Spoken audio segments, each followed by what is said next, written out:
Peoples labour بیرو Karachi division کی ہدایت کے مطابق پیپلز لیبر بیرو ضلع کورنگی اور پیپلز لیبر یونین ضلع کورنگی کے چاروں ٹاؤنز کے عہدیداروں کے اجلاس کا انعقاد کیا گیا۔ صدر عدنان حبیب صدیقی اور جنرل سیکریٹری دارا سعید نجفی اور اس کے ساتھ ساتھ محمد عامر کی سربراہی میں کورنگی ورکشاپ میں اجلاس کا انعقاد کیا گیا، جس میں 30 اپریل کو ہونے والے مزدور ڈے کے جلسے میں بھاری تعداد میں شرکت کو حتمی شکل دی گئی اور ضلع کورنگی کے چاروں ٹاؤنز کو پابند کیا گیا کہ مقررہ وقت پر تمام افراد آرٹس کونسل میں اپنی موجودگی کو یقینی بنائیں گے اور اپنے محنت کش بھائیوں کے ساتھ یکجہتی کا اظہار کریں گے، جیسا کہ پیپلز لیبر بیرو کراچی ڈویژن نے ہدایتیں جاری کی ہیں۔ عزیز عارف KBS بلدیاتی نیوز کراچی۔ ایسی ہی خوبصورت ویڈیوز فیوچر میں حاصل کرنے کے لیے ریڈ بٹن پر کلک کر کے اور بیل آئیکن کو پریس کر کے ہم سب کے سبسکرائبر بننا مت بھولیے۔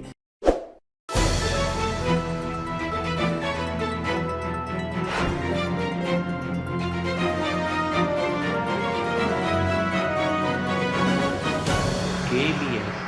بلدیاتی نیوز۔